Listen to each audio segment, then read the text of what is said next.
So I know this was, I know there's definitely some, some feelings and some, uh, it was definitely not a good time. I mean, because one of the pieces of the turning point was, happened around your, happened because of your mom's stroke. So let's talk about Mhm. the turning point a little bit here and what you went through and what you learned and what knowledge you can pass on to our viewers from that. The turning point of the business loss or the turning point of the health with my mom? Which side do you want to go through? Well, in the end, it's all part of your hero's journey. So whichever you feel most comfortable and you feel your biggest learnings came from, what we like to do Okay. is see, okay, right at that turning point, and what was going on, and what made you make the decisions, and then what decisions you made based on that sort of thing. So our Okay. audience can learn when they're going through and experiencing the same thing themselves. Yeah, like with the races, I did learn about what radio media is like. What I did TV commercials, I did billboards, I did magazine ads. So I got to understand that aspect of it for a community. And that knowledge was invaluable. But the hard part is that, I would spend $5,000 on marketing and only reap about $1,000 to $2,000 in profit from the race. So I was at a loss and I was like, okay, the next race is going to be bigger, and it wasn't. And the next race was going to be even bigger, and it wasn't. And you know, I should have scaled it down a lot more than that, and I didn't. But in my head, the shiny object was, oh, if I just get 600 people there, I'll make $20,000, and this will be easy, and it's a weekend, and who doesn't want to show up for a good cause? Um, and so I neglected everything else because I was just so focused on seeing that big $20,000 number or whatever number it was for the race, and realizing that it wasn't my passion. I don't run now. I mean, I do triathlons, but I don't run for fun. I'm not like, oh, let's go run 10 miles today. I'm not that guy. So I just didn't have that desire, and I kind of forced it on myself, and that's where the biggest learning point for anyone is focus. What your desire is what your gut will tell you, and when you listen to that is when you reap the benefits of your business being successful. People word of mouth just growing because, oh, Jeff's a great trainer, and you guys got to work out with him. Look at these results I got. Pat went from never doing a triathlon to being the 110 out of 1,200 men. He was in like almost the top 10 percentile of it. Beat his goal time by over 20 minutes. Like, things of that nature is what I'm good at. So when I stick to that is when the success came.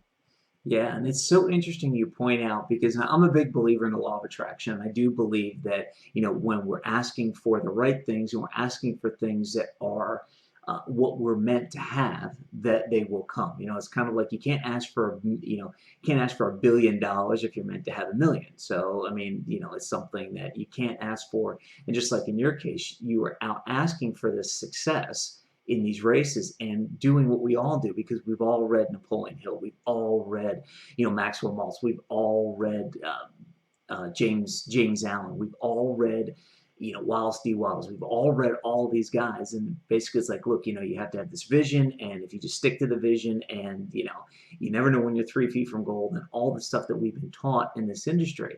And while it definitely works, and there's definitely cases where it has worked, where you have to keep going, at some points you have to look at it and say, as you did, you have to look at it and say, hey, isn't in my passion lane, isn't what I'm meant to do, isn't my 0 point, isn't what I do best. So no matter how much I hope and pray and want 600 people to show up, there's just things that it's just not gonna happen.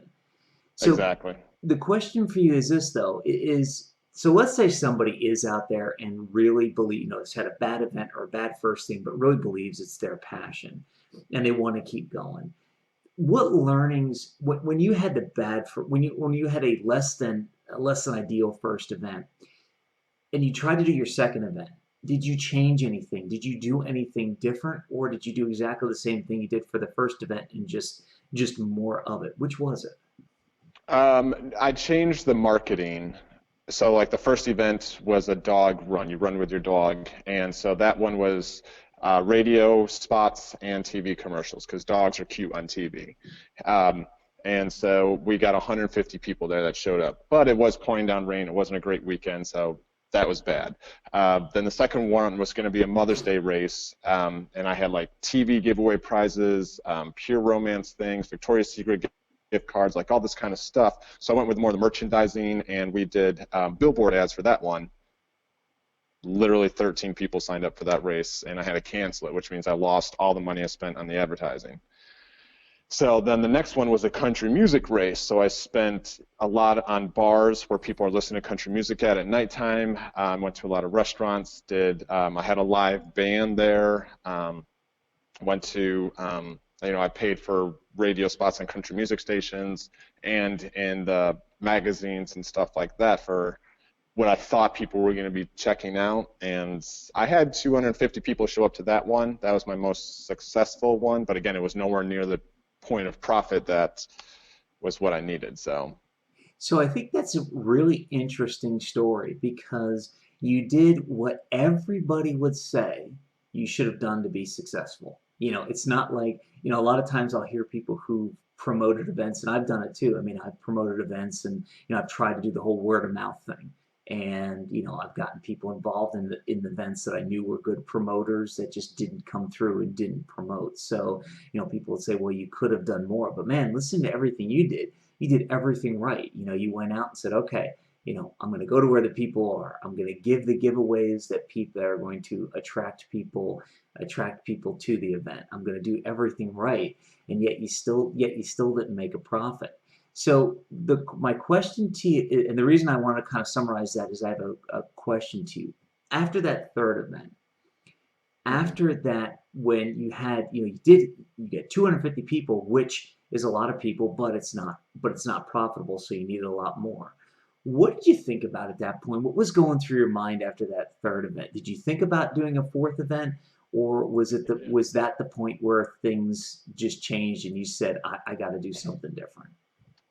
I was planning on doing a fourth event, which was an 80s themed race, and it was just at that third race that I realized I was marketing to the wrong people. Instead of marketing to runners who actually do races and want to keep going with races, I was marketing to the masses of just anyone that had a dog, saying, hey, come to this dog race, as opposed to runners that have dogs. So it taught me about the niche market and focus on, you can't market to everybody because no one's going to show up. I was a prime example of that.